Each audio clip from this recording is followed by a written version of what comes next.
Hi, welcome to my studio again. I'm so excited today doing one of my favorite lessons, which is drawing buildings in perspective in a 3D city scenario.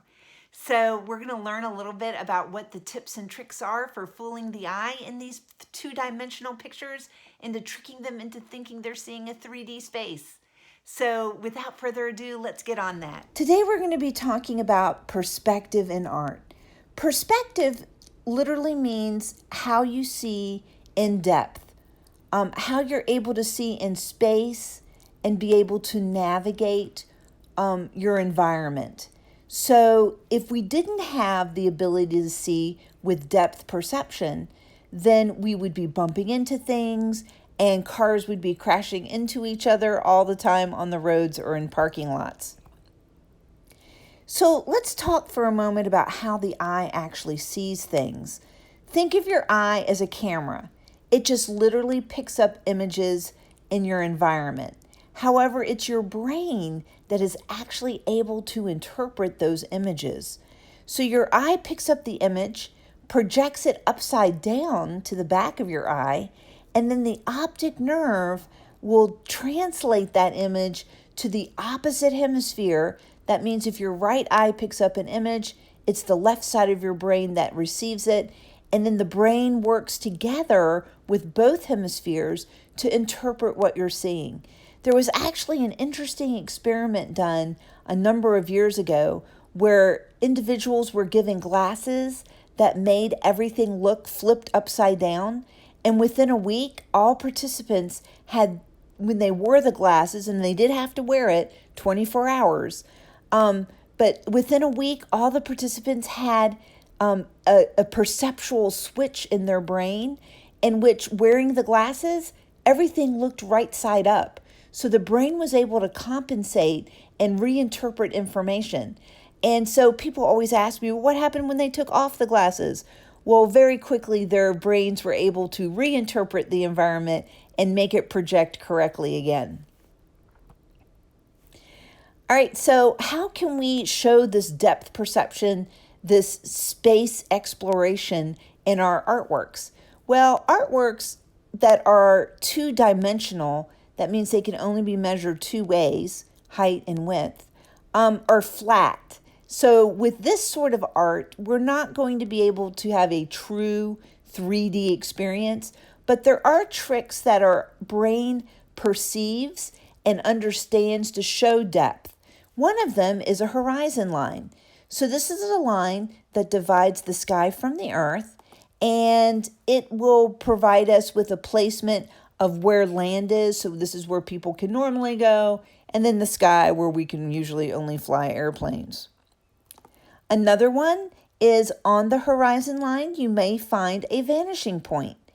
And so that is going to be the point where all the converging lines I'm about to show you would go to and eventually disappear or end at that point. Diverging lines are lines that would go away. So in this picture, you can see that the top of the telephone poles are all lined up using that converging line to a vanishing point that is somewhere on the horizon behind that soldier. So real quickly, this is soon to be the old Pensacola Bay Bridge. But you can see that we have a horizon line that goes across our field of vision. The vanishing point was at the arrow, so here's the horizon line. And this is going to be our vanishing point right there.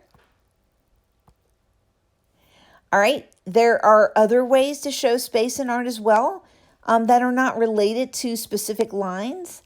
And one of them is the picture placement. So when you look at these two vehicles on the bridge, it appears that the vehicle on the right is higher up in the picture plane than the one that is actually closer to us. That's the car on the left-hand side.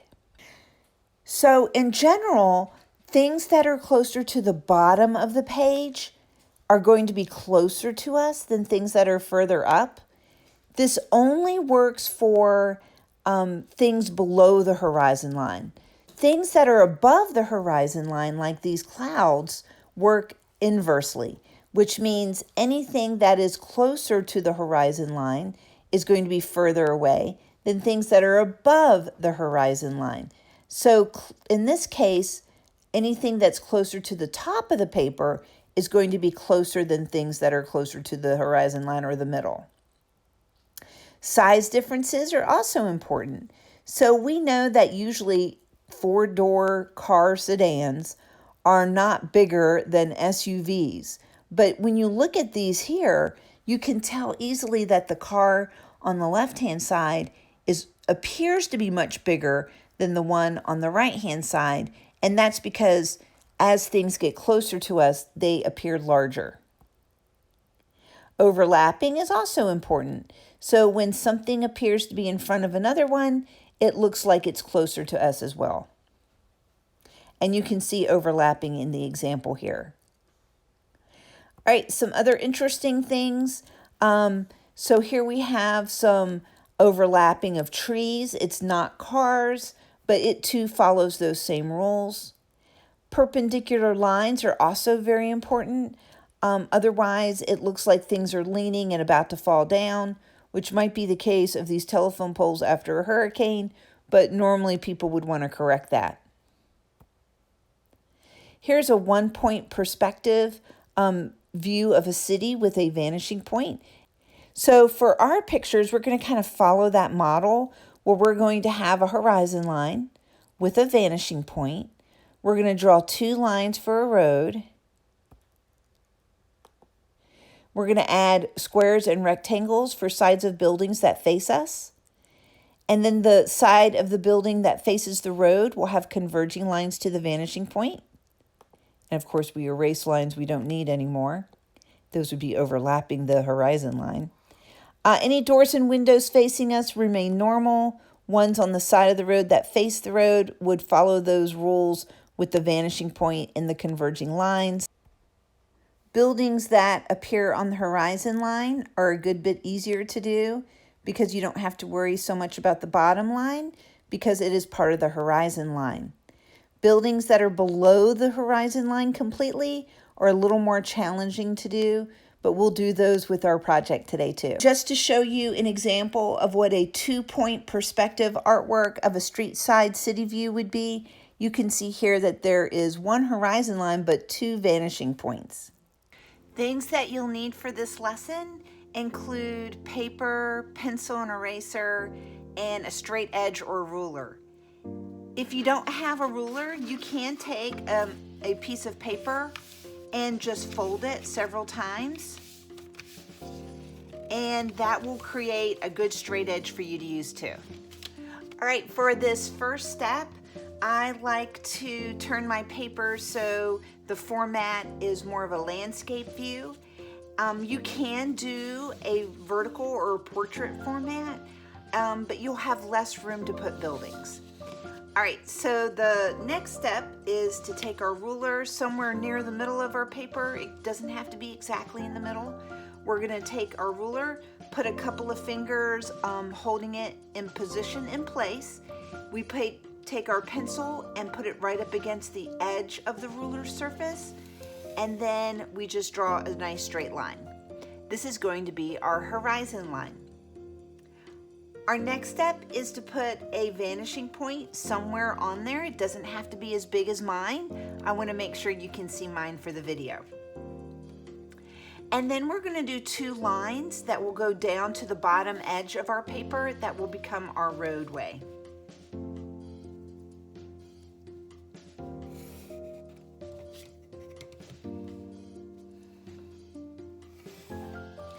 And notice how my lines go to the vanishing point. This could be a river, this could be a cobblestone path, this could be anything you want it to be. And really, your towns can be anything you want them to be too. It could be underwater in the lost realm of Atlantis, and you have mer people swimming around in between your buildings. It could be in the Old West, and there could be tumbleweeds and cacti in between your buildings. It could be in the future.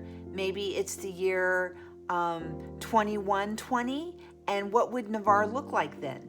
Or it could even be in outer space on another planet, and for your sky view, you'll have maybe 2 suns and a Jupiter sort of thing, and you'll have futuristic looking buildings and spaceships flying around. All right, so for mine, I'm just gonna do a straight town because you can take what I'm showing here and apply it to any of those scenarios. And so the first thing I'm gonna do is I'm gonna make a building that is going to be on the horizon line. Those are the easiest ones to do. So I'm gonna just make a square or a rectangle on the horizon line using my ruler and the same tips where I spread my fingers out and press the edge up against the side so you get a nice straight line. And then whatever points are going to be on the side closest to the vanishing point, those are the ones that have to have lines that go to the vanishing point. So this point here already has one because it's going to the vanishing point on the horizon line.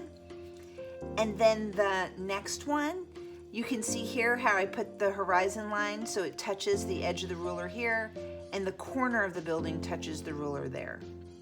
And then I'm going to do a short line because I don't want my building to go all the way to the vanishing point. Normally buildings aren't that large. Remember, this building is the furthest one away because it's actually sitting on the horizon line. All right, to do a basic rectangular prism or cube house on this side, where you can see this is going to be partially above and below the horizon line, I am going to do my rectangle here.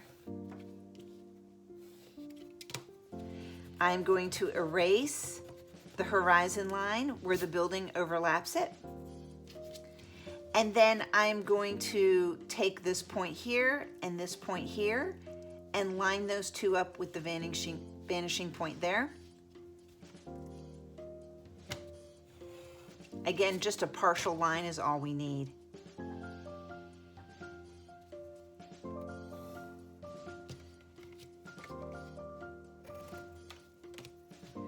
And then erase it. And then I'm going to do one building that's going to be below the horizon line.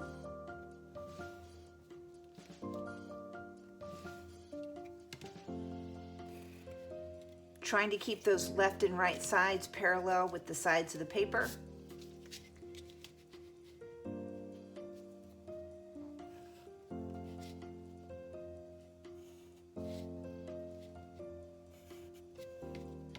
And then a straight line down and a straight line across.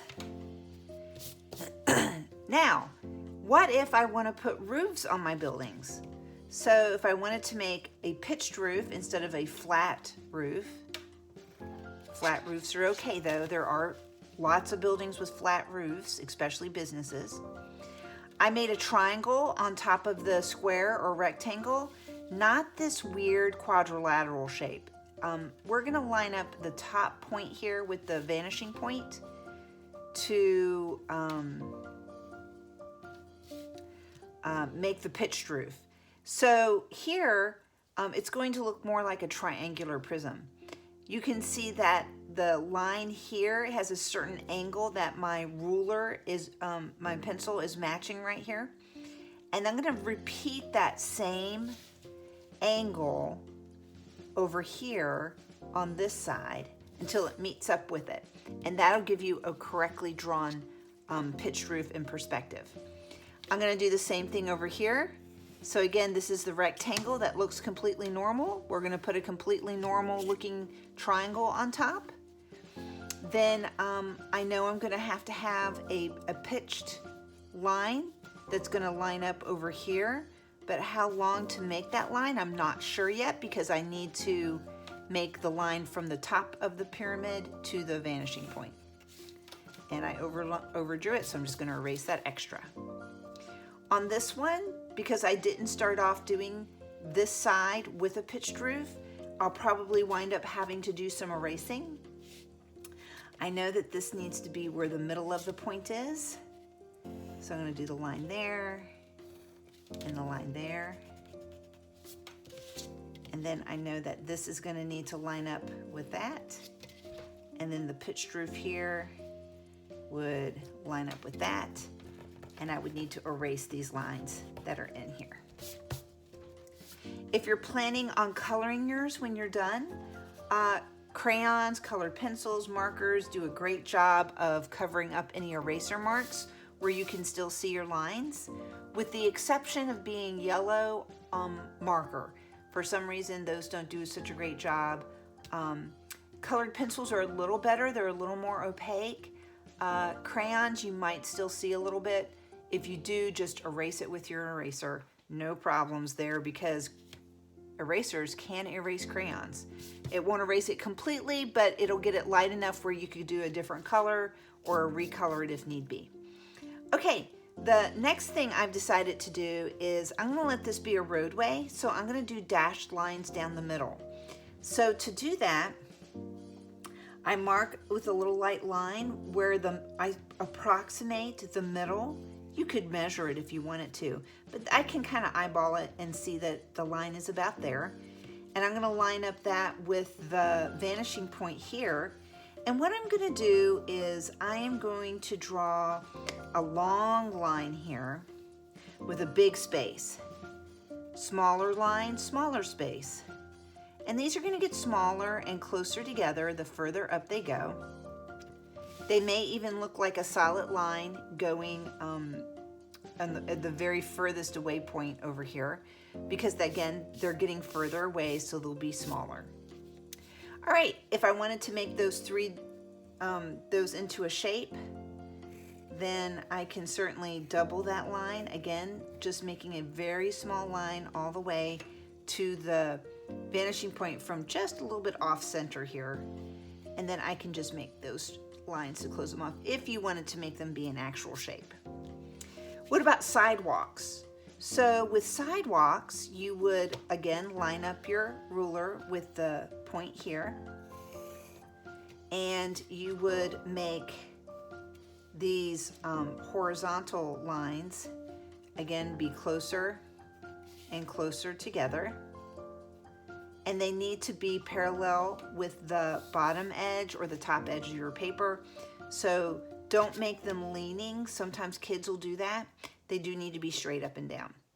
All right, what about telephone poles or electric poles, since a lot of us use cellular phones these days and have towers that do a lot of our signals. So I'm going to line up my ruler with the vanishing point, and I'm going to do a very light line for this, because that's actually going to be the line for the poles themselves. So I am going to, and you know, maybe they need to be a little bit taller than this house. So I'm going to erase that, I've decided. And we're going to make them a little bit taller. And I might need a bottom line too, like that. And then I just do straight lines. And when I do the straight lines, they're going to be closer together towards the vanishing point. And they're going to be further apart the further I go away from that vanishing point. And I like to make my poles look like little tiny cylinders, so I will add a double line that will get a little wider. Further down I go. I don't have these on here because my paper isn't long enough. Then I can erase these. Usually it's not a really tight line of wires. At the bottom, I will do a little curve. That means I can erase these now. At the top, I might put a circle because your point of view is high enough where you can see this. And then anything else that overlaps, we want to erase those too. And then I just do a little droop-de-droop line, connect it to them. Maybe there's a little transformer here. All right, let's put some doors and windows on our buildings. So on the sides where it is a rectangle or square, it is going to be a normal rectangle or square. So I'm going to do a series of windows here, I think. There we go. Or you can have individual windows.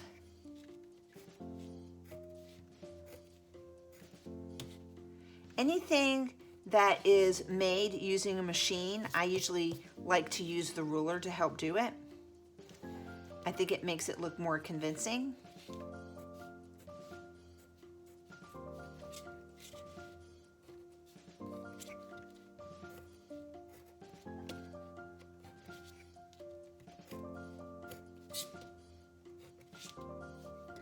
And then doors would be the same way. But if it's a door or window that's on the side facing the road, those need to follow the vanishing point rule, where you're going to have those lines line up with your vanishing points. So again, I'm just pivoting my ruler.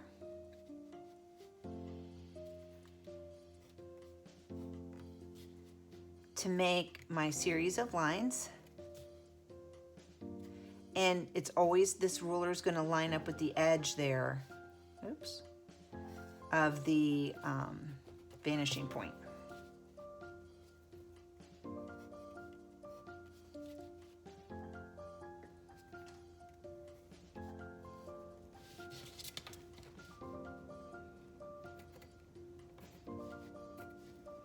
And these lines will have straight up and down lines. So they'll almost look like parallelograms or rhombuses.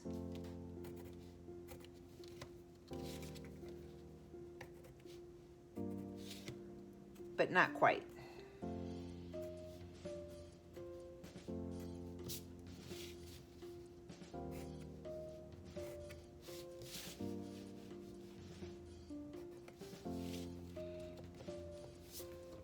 Windows can also be round. They don't have to be squares or rectangles, and they can also be arched. So if you want to have an arched one in your window, you are welcome to do that too. And you may even have another way of doing your windows. I'm going to add a few windows and doors to these.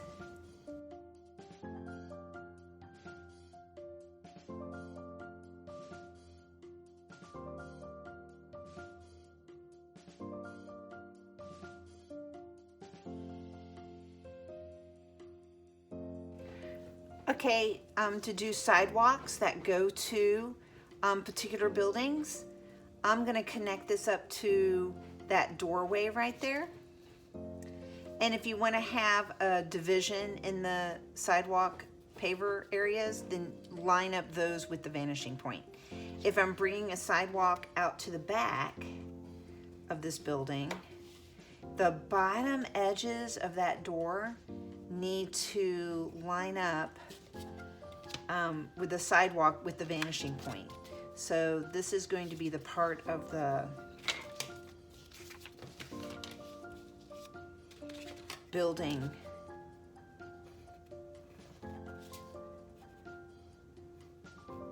that would line up like that. If you want an in-ground swimming pool, I would draw the line for it, and then the two sides would need to line up with the vanishing point. And this is going to go off the edge, which is okay. Maybe this is a hotel and this is the pool that you can have as an amenity. Straight line down, straight line across, line up that corner because it's the side of the pool with the vanishing point. And then you can have your water, or there could be people and floaties and things in it. Sometimes people ask me about fences. So if you wanted to have a fence, maybe this fence is going to be joined up to this property here. So I'm going to do a line there. Line up the side of the, we have to go straight up, sorry. Then line up the top of that post with the vanishing point. Maybe they have a lot of property. And then I'm also going to do a straight line across here. And I'm going to line up that bottom point with the vanishing point as well too.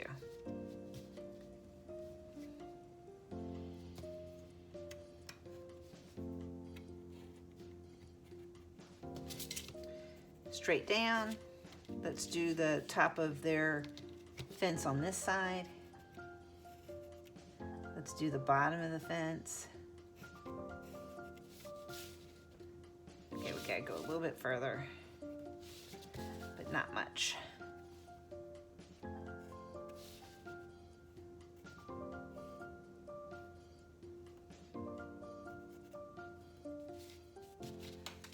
And then you can add the little lines.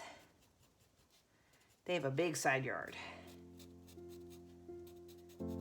Maybe they have a pet horse that lives there, or chicken coops.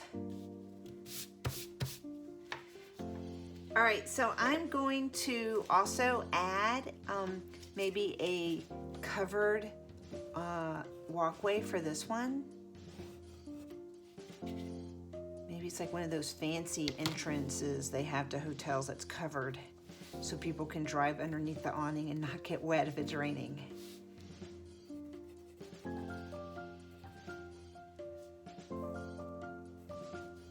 And then let's make the road curve.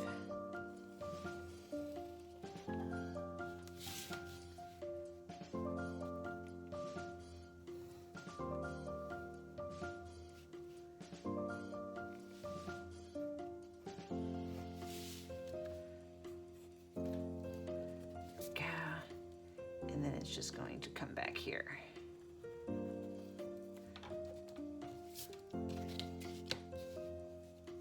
And maybe this will just have a tiny curb.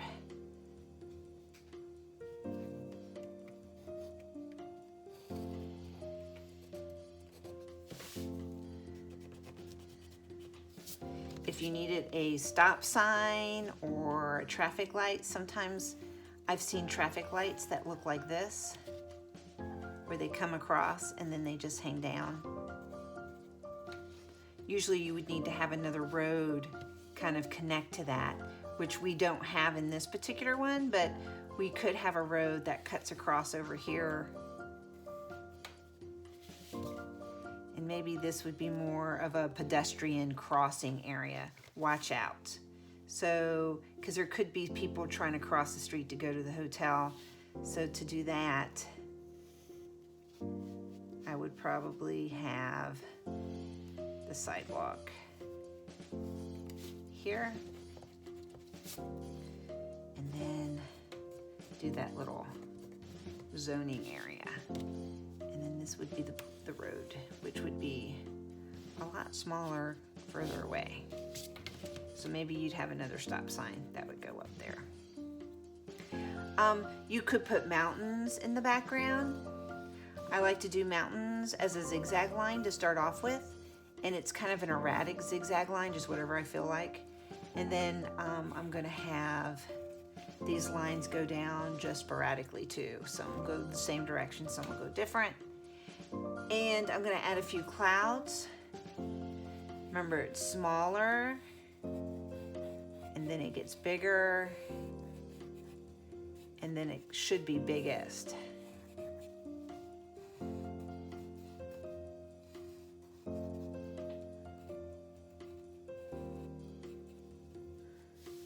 Maybe there's a sun in our picture.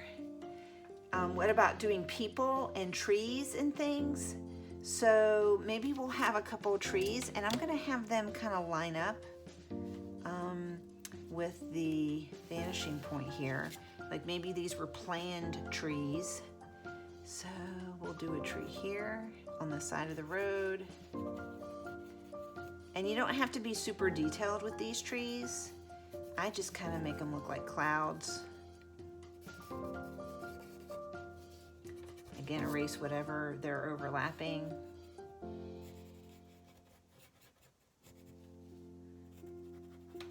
You might have some bigger trees back behind the property. You could add branches and put a few individual leaves if they're very close.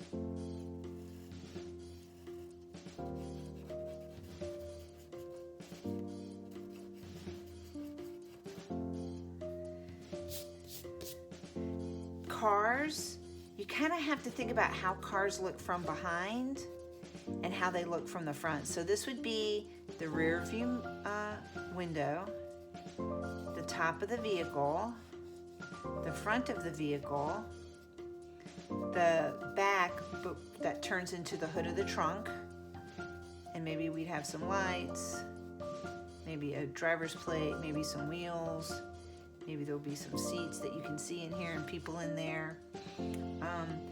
And then for like a front of a vehicle, so maybe this one's going to be more like a truck. So there's the front windshield, the hood, and then his bed's going to be a little longer. I might even do a little bit of the side. That's the inside of the bed. We've got a front hood. This is the front where you'll have your lights and your vanity tags. Maybe we got a bumper on him.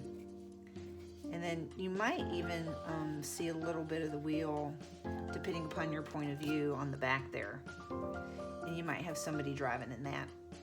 And then people are pretty small, so you'll just utilize circles and rectangles and squares, and you'll just have the representation of a few people, walking around. Maybe this one's got a little dog, but again, not a lot of detail here for you to be able to put into those. All right. So I think this gives you some of the bare basics, and I'm sure your imagination will take you into new places too.